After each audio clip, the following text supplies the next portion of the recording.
What's happening, people? Here with another My League Legends Roster 2 prep video, and what I'm showing you now is I'm not going to show you all 30 teams, as you can see from the title of the video.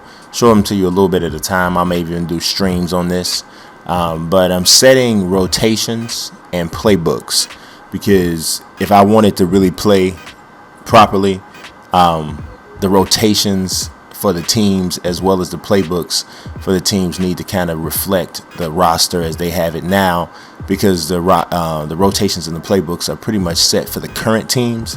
So take, for an example, the 76ers.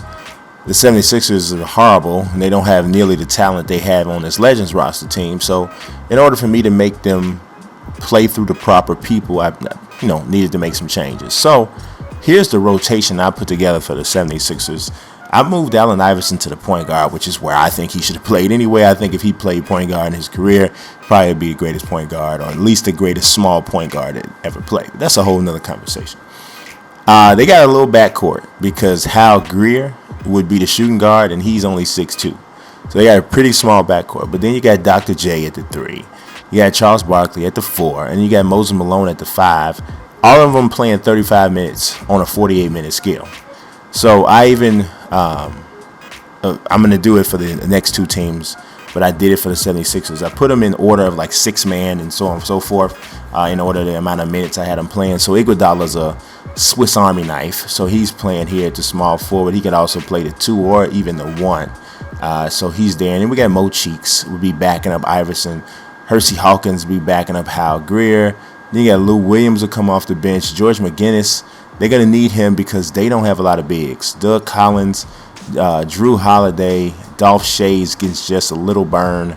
And so I know that I have, I think, one big coming their way. I'm not sure if he makes the team. I haven't done finalized the ratings on him. I believe it's Jason Williams. So we'll see what happens with them, but that's their rotation. Looking at the playbook, I kind of messed with their the sliders, the coaching sliders for them. Running plays 85% of the time. Don't do a lot of zone because they're smaller and probably get after it better on man-to-man.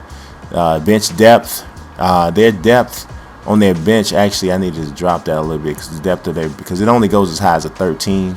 They don't go 13 men deep, so or 10 men deep. So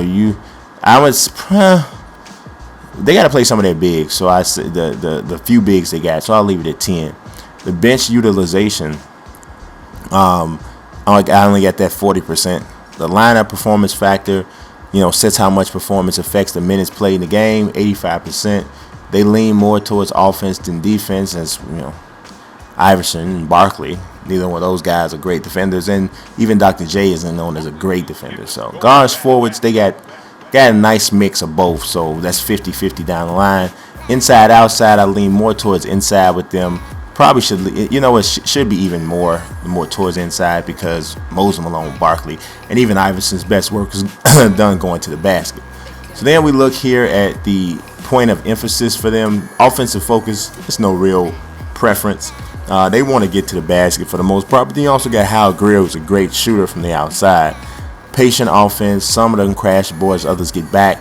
Defensive focus is no preference. I mean, we could have, if there was something that says play the passing lanes, I would have did that, but they don't really have that. Defensive aggression, there's none of that, so I just put play physical defense. Defensive rebounding, they want to run in transition. But they got to clear in that glass too, so we're going to put others crash, some crash, others run, because Barkley and Moses are going to crash. Then when we look at the playbooks, I did not change this entire playbooks. As you can see, it's 44 plays. I made sure that I put in certain things that would get their players the ball where they need it. Isolations for Iverson, most of the time you got Dr. J gets an isolation there, and here's another isolation for Iverson. Then you got a few plays like this, the horn play where you run that crossing action with Barkley and Hal Greer. So a couple things, and Iverson cuts to the basket. Dr. J's in the corner. The fist 14 swing quick. Here, the ball starts off. Obviously, it starts off with Iverson having the ball. He swings it really quickly to Barkley, then swings it over to Dr. J. Hal Greer's in the corner, gives it back to Iverson for a shot. There's all types of options here. So I added a few of those, to just to have it, so everybody, all the players would have, the right type of thing. So then here you see is the priority plays, which type of plays apply to each player. So I more went with just making sure the priority settings were right. I wanted to play as realistic as possible. So that's what we're going for. So let's take a look at the Bucks. With the Bucks, I got Oscar Robertson starting at the point, Sidney Moncrief starting at 2 for right now. I'm going to be bringing Ray Allen and Michael Redd and some other guys, so we'll see how that works. They'll probably need a different power forward because right about now, Vin Baker's coming, so Vin Baker's more than almost positive is going to be at the power forward there. So when you look at the rotations here, I'm reordering this a little bit. There we go. So 6-man is Paul Pressey and not Ricky Pierce, who is known as a great 6-man.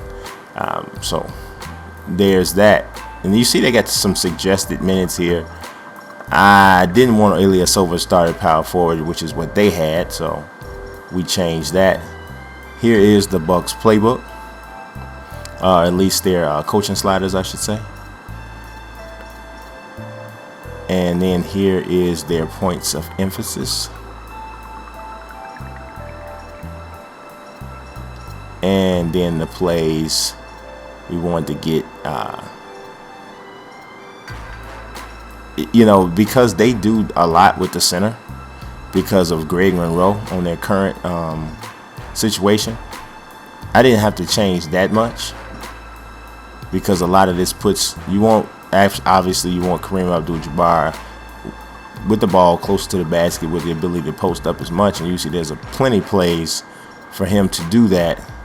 If you see here, posting up high and posting up low, he's got 1, 2, 3, 4, 5, 6, 7, 8, 9, 10 plays that can run for him. Now, there's 4 plays that run where he's the number 1 priority.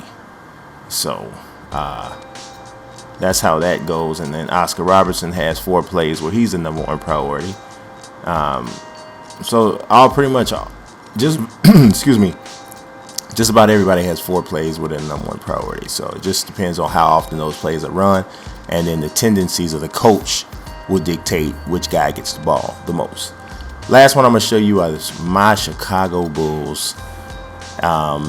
Rose starts at the point guard. Remember, that is MVP year Rose. Michael Jordan at the 2, of course. Scottie Pippen. Dennis Rodman not playing a lot of minutes because when you play with this team, you'll see Dennis does some good stuff rebounding and defensively, but because everybody is so good on these rosters, the fact that he has a problem scoring makes it really tough. So I only got him playing 20 minutes. Artis Gilmore in the middle. Jimmy Butler is the first guy off the bench, and you got Joakim Noah, you got Luol Deng, then you got Horace Grant coming in there. Heinrich comes in because there's not a lot of backup point guard situation, but not Norm Van Leer. Jerry Sloan's coming, so is Bob Love. Jerry Sloan that's not really gonna help too much. So point guard is going to be tough because once Rose sits down, there's going to be a big drop off, obviously, between him and Heinrich. Just hope Heinrich can come in and knock down some jumpers. Here is the coaching sliders. Not a lot of zone usage at all with on-ball defenders like Mike and Scotty. They ain't zoning a lot.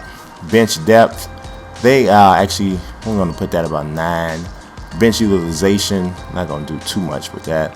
Lineup performance factor, the offense, defense, they definitely lean towards offense. This is definitely a guard-dominant team, even though Scotty's out there. But Mike and Derrick Rose, would say it's more of a guard-dominant team. Inside preference, point of emphasis, they play through the star. They're going to play through Mike. Patient offense, some crash, others get back. Protect the paint, play physical defense, run in transition.